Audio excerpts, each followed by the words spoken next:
Welcome, everyone, to Raising Special Kids Facebook Live. We're just delighted to have you join us today. My name is Janna Murrell, and I work at Raising Special Kids. And I'm probably not the face you're expecting to see today. Typically, we have our Facebook Live hosted by Brittany Miller, and we miss her. But luckily, I get the privilege to get to step in and help out. But I'm excited to get to spend this time with you today, and we have some really great information that we want to share with you. Before we jump into our program, our official Facebook Live program today, I wanted to share with you some Raising Special Kids updates. The first update is we are right in the middle of our monthly giving campaign. And I would really like to encourage those of you that are perhaps already existing donors or have never thought about donating to Raising Special Kids, that this might be a really nice opportunity to jump in. You know, spreading out your Arizona tax credit donation over a monthly giving amount could really be a little easier on our budget rather than forking out a big $400 or $800 at the end of the year to take advantage of that tax credit. So we are just excited to share that opportunity. If you're interested, hop on our website and you can enroll in our monthly giving campaign, or you can call our office and we will help you with that. The other update I wanted to share with you is it's fall almost, right? Well, they're saying at Starbucks that the pumpkin spice latte is out. So I guess that means it's fall, even though it's really hot. But with fall brings our new training calendar at Raising Special Kids. And you can find all of our updated calendared training opportunities on our website as well. So I'd love to encourage you to hop on and take a look and see what is available in the coming months. And then, so without further ado, I would like to take this opportunity to share with you our guests today, and then also we'll jump into our content of all of the material that we would love to share with you. We wanted to really use our Facebook Live platform and use this opportunity to have and invite our friends over at DDD an opportunity to come over and share with us some of the areas of interest for families, caregivers, and members. And it's always a pleasure to share that conversation time with our guest, Leah Gibbs. And Leah is the administrator for DES DDD Office of Individual and Family Affairs. Welcome, Leah. Janna, thank you so much. I am so grateful to come back and share information and updates, and the division appreciates the partnership we have with Raising Special Kids. Thank you. Thank you. The pleasure's ours. And so before we get started, because we know there's so much going on in the community right now and so many different things that families can get involved in really on a short timeline too.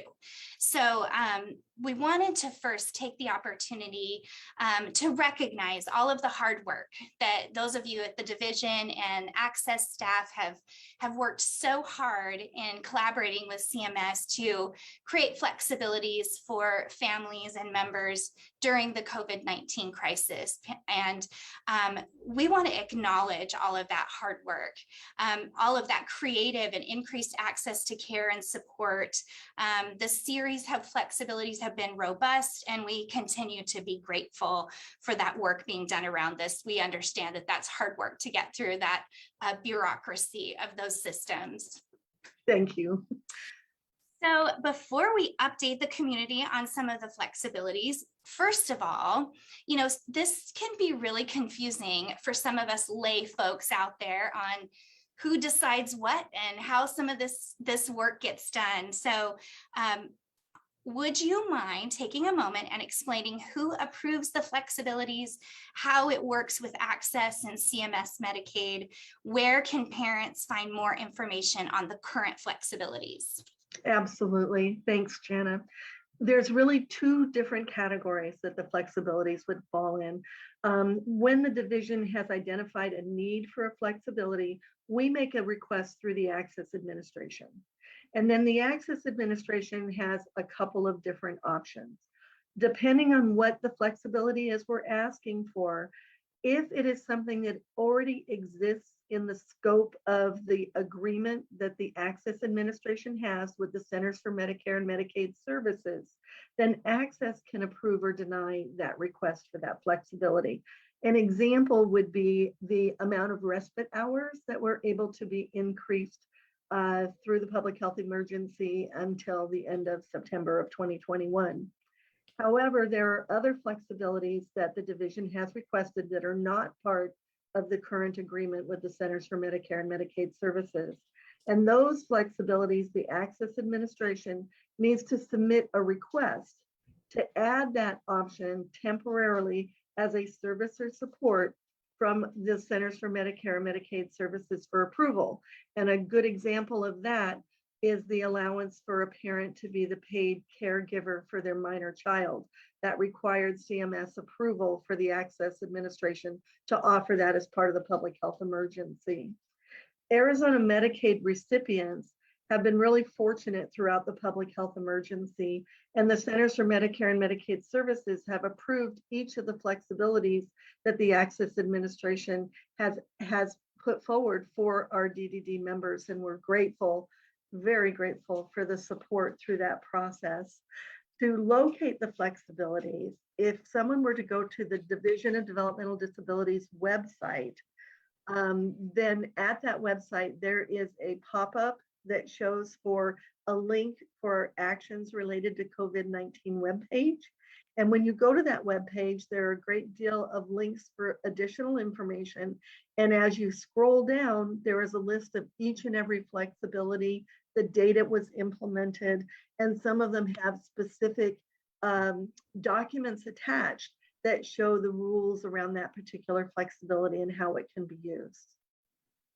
Thank you. Thank you for sharing that. And I believe we are putting some of those links directly in the chat for everyone, just so that they have some easy access for that.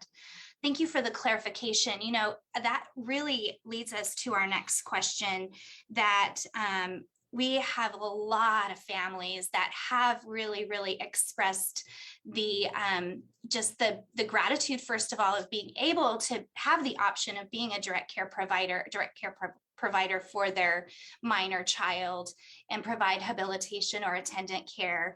And so since there has been such a great interest in that, can we provide an update as to where we're at with that particular flexibility, the timeline? And, you know, we also are asked many times, you know, who's the authoritative entity that informs that particular flexibility? You know, when is it due to expire? And will it be renewed? Or can it continue? And then the other thing that we've also heard from families too are some of the training requirements. And so we would also be interested in that particular flexibility, if there's going to be an alignment in the requirements, even for non-parental direct care providers. Absolutely, thank you. So I think it's important to understand that each state has its own Medicaid plan. And that means that each state has different agreements with the Centers for Medicare and Medicaid Services on which services will be provided and how those services are provided. So the Access Administration's current agreement with the Centers for Medicare and Medicaid Services, which is called an 1115 waiver, does not allow parents to be paid as providers for their minor children. However, due to the public health emergency, the Access Administration did submit a request to the Centers for Medicare and Medicaid Services to allow to fund parents to be the paid caregivers for their minor children through the public health emergency. And the Centers for Medicare and Medicaid Services have approved that. At this time, it is our understanding that the public health emergency is expected to last through the end of this calendar year, through December 31st. We've not heard any information about any expectation that it'll extend beyond that date, but who knows, given the current climate and the increase in cases of COVID-19. Now, thanks to all of the feedback that families have provided about how that flexibility has been such a wonderful opportunity, The Access Administration did submit as part of their American Rescue Act plan that we'll talk a little bit more about in a little bit. But in that proposal, they did request from CMS to be able to extend the opportunity for parents to be paid providers for their minor children through the end of the ARPA funding period. And that period is scheduled to end in March of 2024. So what that means is that if that gets approved, and Access does expect that to be approved, but they don't have approval yet, but it's hopefully coming, it means that that program will continue through March of 2024. During that time period, it allows Access the opportunity to do additional work to build a direct care workforce in the state of Arizona that can be more responsive to the needs of our members and to assess the program and how it's working. We also, we need to have people understand that if the Centers for Medicare and Medicaid Services do in fact approve the flexibility, the Arizona State Legislature will need to approve the funding to pull down those federal dollars. There is an expectation that should not be a problem with that, but it's another step in the process. When it comes for training requirements, throughout the pandemic, the division has been able to make some accommodations about training requirements. However, in July, we did make an announcement out that any paid provider, whether it's a family member or not family member, they need to come into compliance with all of the training requirements by September 30th of 2021. So if there are family members that are paid providers who are listening to our broadcast today, they need to reach out to their hiring agency to make sure that those arrangements are being made, that all of their training requirements are met by September the 30th. Okay, that is so helpful. You know, I wanted to ask a follow-up question regarding Access's application for the ARPA dollars to be designated for this particular flexibility. And just for our folks that are on the call, do we have an idea of when there might be a response to the application? You know, that's a great question. I can tell you that Access submitted their application on the 12th of July. They were told that the goal from CMS is to try to get back to the states within 30 days. But we know that all 50 states put in these tremendous plans at the same time. And at this time, they have not heard back. They've been told, though, that the Centers for Medicare and Medicaid Services may take those plans and kind of break them up into sections and say, we can approve this now, this we need to continue to review. But at this time, they're waiting to hear back. And we know that as soon as Access knows, they will notify us. We will be sharing that information through our own town halls and get that information updated as quickly as we have it. Thank you. Thank You're you. welcome. That's really helpful. So let's change gears a little bit. We understand that the division has started some additional training for support coordination staff to facilitate person-centered planning activities for DD members. Do you have could you have some updates? Do you have some updates regarding that? I'm happy to. So our support coordinators have begun using a new person-centered planning process. The person-centered planning process is replacing our current planning document. So we're going to have a new planning document in this process as well. The document was created by Access with the different managed care organizations in Arizona that support Arizona long-term care system eligible members. So that means it's the long-term care system for the Division of Developmental Disabilities, as well as the system for the elderly and physically disabled eligible members. The person-centered plan uses a person-centered approach in design to improve how support coordinators engage with members and families. The goal of the person-centered service planning process is to help the planning team work together to create and put into action a plan that's driven by the member. It will include things that are important to that member. The approach includes building on the member's strengths, their choices and needs, identifying ways to be involved in the community and socially active. It promotes independence and inclusion. The person-centered planning will help the Division of Developmental Disabilities ensure that our members' voices and choices are heard, that members will have a greater independence and input on the services that they receive. It will also improve timely and appropriate care coordination so that the members' needs are met. The ultimate goal is to help members achieve their goals and live the life that they want. Some support coordinators have completed the training on the new person-centered planning process.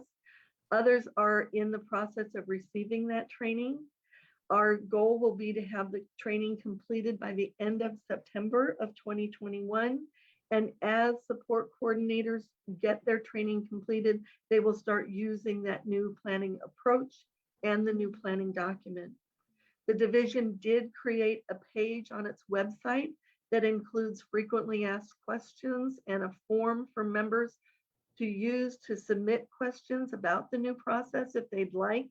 And I know that Neil is going to put that link in the chat so that folks can use it if they would like to. Yes, absolutely, absolutely. And one of the things that's exciting about the person-centered planning approach is that is going to be such a wonderful conversation starter for families. And we're just really excited about that and hearing about that new program. Just a follow-up question to that. Is there going to be an opportunity for families perhaps to take a look at the planning document prior to their scheduled meeting? And then that way they can maybe be able to participate more effectively during their meeting? You know, that is a wonderful question. I would encourage a couple of ways. A family could ask their support coordinator to please send them that document before their scheduled next meeting so they have an opportunity to look through it. Also, on our Department of Economic Security, DES website, there is a document center. Now, I am not 100% positive, Janna, that the public can access it, but if they can, if you go to the document center and write in person-centered plan, then that document will show up and then people can look at it. That's helpful. I was just thinking, even myself, you know, when my son is getting ready to participate in his next ISP meeting, it might be kind of nice for us to be able to just kind of take a peek at it ahead of time and him be able to have some thoughts prior to the meeting and, you know, be able to kind of process that a little bit. So I love that idea. Yeah, thank you for asking. Okay, wonderful. Well, we love access to resources and tools to share with families. And we understand that the division has also been working really hard on developing some videos for all of the different areas for questions. I know Raising Special Kids has had the privilege and opportunity to be able to look at some of the content ahead of time, just to kind of take a look at the family-friendly language and things like that. And we've just been so impressed with it. So can you kind of share with us where those live and what are some of the, maybe the top 5 topics that, or top 3 topics that, that folks can look for in those videos? Absolutely. And I want to thank Raising Special Kids. It's been a tremendous partnership as we've been developing the scripts for those videos, and we appreciate the input. We at the division have been working very hard to do community engagement and outreach. As you know, I actually partnered with Raising Special Kids for a great deal of that a couple of years ago. And we heard from our members and families that they really feel that they would benefit from having more information available to them. And as a first step in addressing that process, DDD recently published right now 7 new videos for members and families. The videos were created as part of our current to future, which is our strategic planning that we're doing with the division. The videos introduce members and their families to the division with these initial 7. Members and families can get a better understanding about DDD. Some of the initial ones that a lot of people have already made hits to, because clearly they were hungry for information, was the introduction to the Division of Developmental Disabilities, to the planning, meeting, and assessment process and what to expect in that. People wanting the introduction to behavioral health services. There's a tremendous need for people to know what behavioral health services are available, especially during the pandemic and how it's affecting folks. There, we have published one on how to file a complaint, how to file an appeal if there's a disagreement in a decision made by the division. So we're really, really excited about the ones that we have up so far. Additional videos are being worked on as we speak, and as they are completed, they will also be published. All of our videos are going to be linked to the same location on our DDD public webpage, so it'll be easy for people to find them. They're located on the DDD webpage. I know that Neil's putting a link up, but if you go to our individuals and families section in our menu on the left-hand side, and then when it opens that screen and you scroll down, there is a link for informational videos. And as we continue to publish, those will continue to grow. To roll out. That's so exciting. You know, there's nothing like being able to provide content, you know, in multiple different ways for some of those questions, and having a video, oh, it's just so helpful. So we're excited about that. And as they continue to populate, we'll just continue to really bubble up the conversation, just so families know that that resource, that really valuable resource exists. So thank you for that. You know, we really appreciate the division's real commitment to engaging in the community to get feedback. I mean, that has been something that has really grown over the last several years. And we have several upcoming town halls that are coming up. And would you like to talk about the upcoming? Well, I'm calling them town halls. And so there's several different, help me with that. I call them town halls, forums, listening sessions, conversations. And they're all of the above, Janna. I know it's kind of hard, but the commitment that we have is that we're doing monthly town hall events the first Thursday evening of each month. And those are from 6 to 8 p.m. And during those events, we're providing updates as they relate to the COVID-19 response from the division, updates on flexibilities, updates on announcements of things that are happening within the division. We bring in guest speakers. As you know, we've had the privilege of having Raising Special Kids come in and provide information to the community. But there is a lot happening with the Division of Developmental Disabilities. So we're doing more than just our town hall events. And so what I want to share with you is some information about some of the events that we're hosting in the immediate future. The division has had some town halls. We have one more coming up as it relates to the provider rate increase.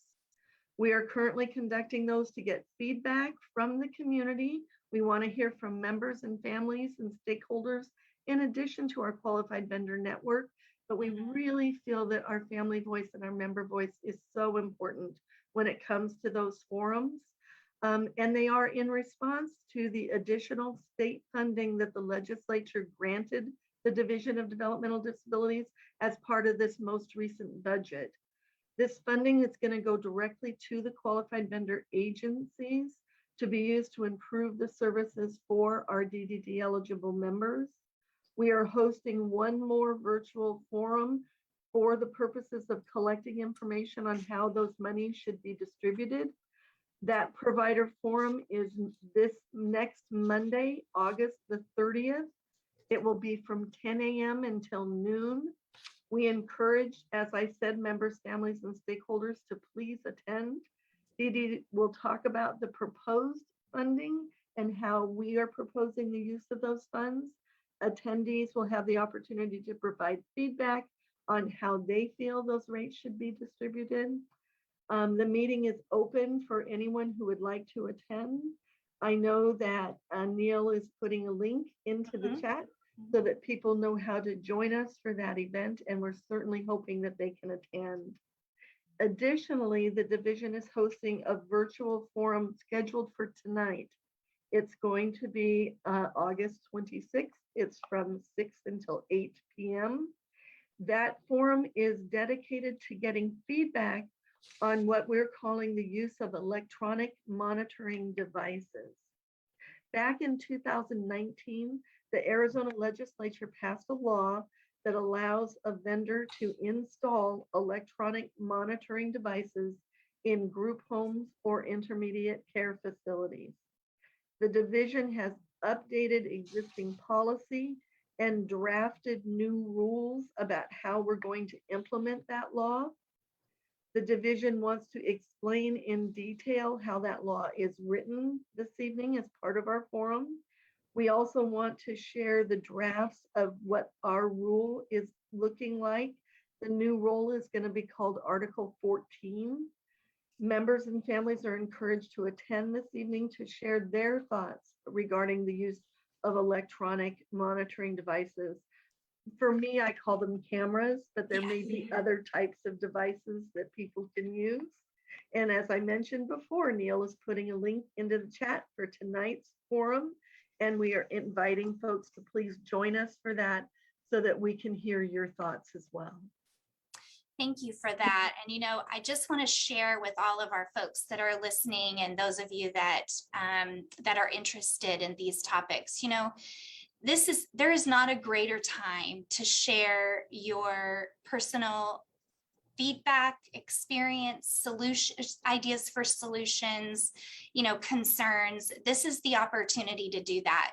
There's so many times that we as families and parents begin to feel frustrated about certain things and may not be able to have the platform to share, how we really feel or if we have ideas. And here's these opportunities. So I really like to encourage families to take the opportunity, take advantage, to get involved and try to, provide information so that it can inform these decisions. This is our opportunity to do that. And never is there a greater time whenever you've been asked for your feedback. So I just want to really encourage our folks to please carve out the time and participate and be able to share your suggestions and feedback. And I think it's very, very helpful and very meaningful. And sometimes we as families, there are some of us that can be shy and not want to share feedback. And then some of us that are not so shy. So those of you out there that you have some real interest in provider rate increases for some of those providers that are like near and dear to us and members. They're like family to us, and we want to see that they are compensated in a really, really in a fair way. And so if you are interested, please hop on those calls and provide your support and information and suggestions. So with that, I wanted to, because I see where we're at with our time, and Neil's probably going to, send me a big waving hand for me to stop talking. So, but we do have a couple more questions. One of them is, we mentioned it earlier, the American Rescue Plan Act. And so we'd like to give you a minute to talk about, what is the American Rescue Plan Act? There may be some folks that are familiar, but some that may not be. And how will the ARPA, we're going to call it ARPA, ARPA funding benefit Arizona families? How has Access chosen to spend the funding in relation to services for members and families? And how can ARPA funds change or improve the DDD services for families? Thank you.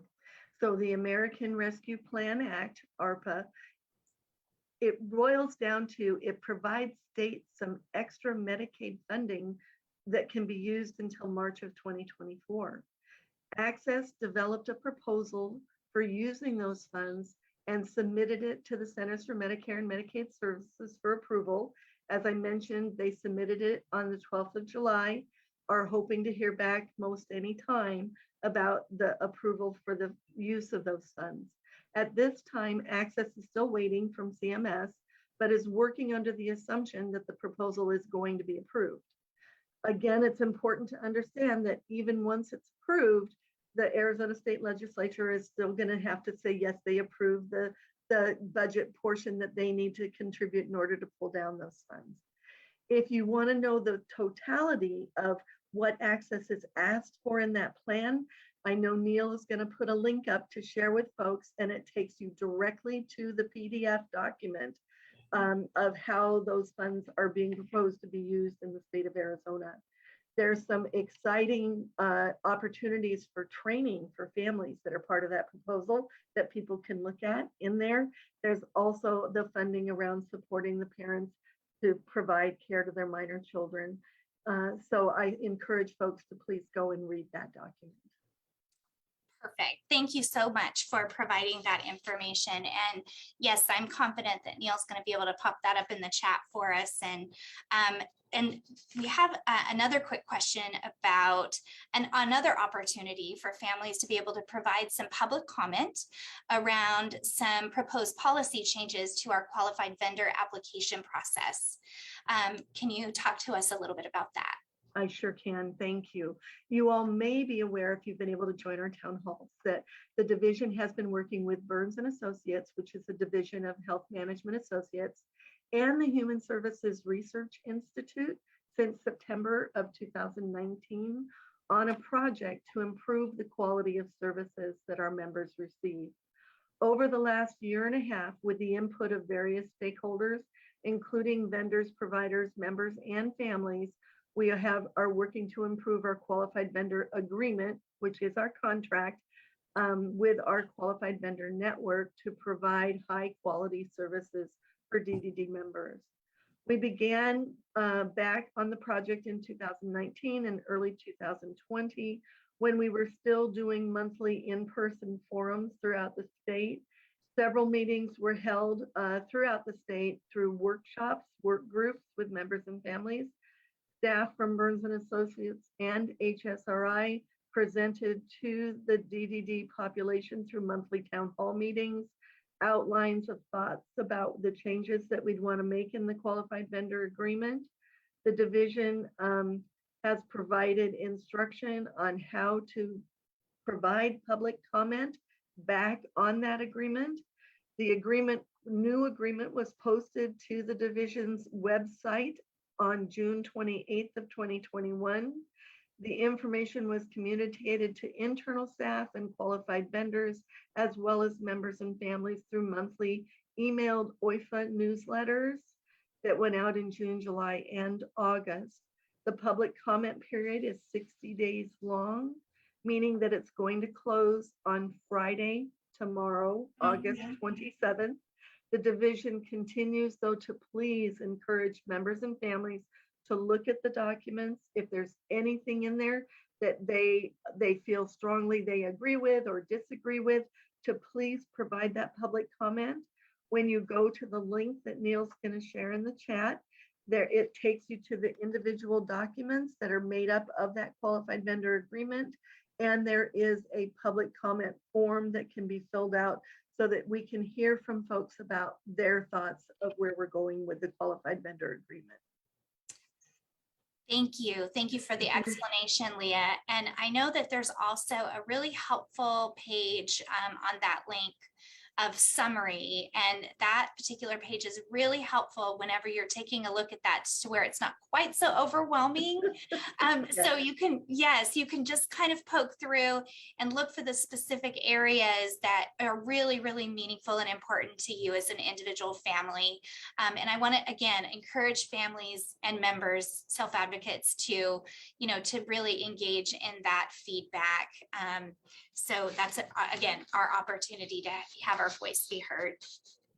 So with that, Leah, I'd love to kind of close out our time together with offering you the opportunity. We know that there's so many changes coming up for DD members and families. And is there anything else that you would like to share with our community? Just a couple of things. Thank you, Janna, for the opportunity. One is that DDD is going to be changing the name of our DDD American Indian Health Plan. That new plan name is going to be called the DDD Tribal Health Program. That's going to go into effect October 1st of 2021. Our members that are American Indian or Alaskan Native who are eligible for the DDD long-term care system services can receive their physical and behavioral health services from either the DDD health plans or through what is currently the American Indian Health Plan. DDD's American Indian Health Plan allows these members to receive services at an access registered fee-for-service provider in the state of Arizona. DDD is aware of the confusion in the community between the DDD American Indian Health Plan and the Access American Indian Health Program. So both options use a fee-for-service structure, and the DDD American Indian Health Plan is only for DDD members who are American Indian or Alaska Native and all tax eligible. So the Access American Indian Health Program does not require all tax eligibility. So the confusion is something that we're trying to address with this name change. And the benefits and the coverage is not going to be impacted with the name change. It's just that we want folks to be aware that we're going to be getting out more information, that it's going to be the DDD Tribal Health Program for our all tax members. Okay. And then the last thing I'd really like to touch on is that I want to remind everyone to please be cautious because of the COVID-19 virus. We are seeing a steady increase in our members testing positive again, just like the rest of the state is at this time. It's important to remind folks to please wash your hands, observe social distancing, when possible to please wear a mask when you're around people that you don't live with. On Monday, August the 23rd, the U.S. Food and Drug Administration gave full approval of the Pfizer COVID-19 vaccine for people aged 16 years and older. This means that it's no longer being given as part of an emergency use authorization. It now has some approval as other vaccines do, just like the flu vaccine. The COVID-19 vaccines are being proven to be safe, highly effective, and available at no cost.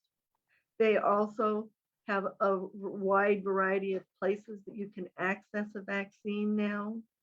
Eligible Medicaid members who need assistance for transportation through their Medicaid health plan, non-emergency medical transportation is available to drive someone to receive their vaccine. And if a member wants to get that vaccine, but they're not able to leave their home because of barriers to get out to receive it, they can contact their DDD support coordinator, and we will work together with their DDD health plan to make arrangements for that vaccine to be administered to that member in their home. So that's kind of my public health discussion, but thank you for giving me the opportunity to share that. Absolutely. I'm so glad you shared that with us, Leah, because I think there are many families out there that that particular barrier of being unable to get to a location to receive your vaccine is real.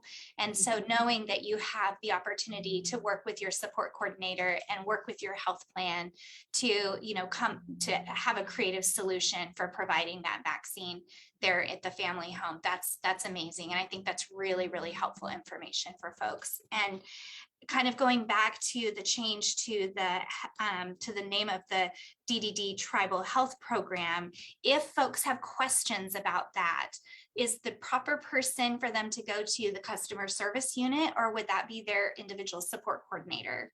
It's still a new thing that we're rolling out. So I would say, please watch for more information that'll be coming out through our electronic newsletters. If there is anyone who has a concern, they're more than welcome to reach out to the DDD Customer Service Center. But again, we have limited information right now other than the name change, and that it should not impact services. Okay. We hadn't talked about, Neil, sharing the customer service number, but let me give that to you. Thank you. It's 844-770-9500. And it's extension 1 after you are asked if it's English or Spanish for your preference. Wonderful. Thank you. And just to reiterate that number, it was 844-770-9500, extension 1. Right. After you select English or Perfect. Spanish. Okay, Exactly. And just so that you are aware, the division is in fact putting out a frequently asked questions document related to the new change around the DDD tribal health program. And I know that Neil does have a link for that he is sharing, so folks can use that. perfect, perfect. Okay. Thank you. Thank you so much, Leah. And we appreciate your time today with us as always. And I hope you have a wonderful afternoon. Happy Thursday, everyone. Tomorrow is Friday, thank goodness. So with that, we will let all of our folks have the rest of the afternoon and take very good care. And once again, thank you, Leah, so much for your time and expertise. Thank you. Have a wonderful day, everyone.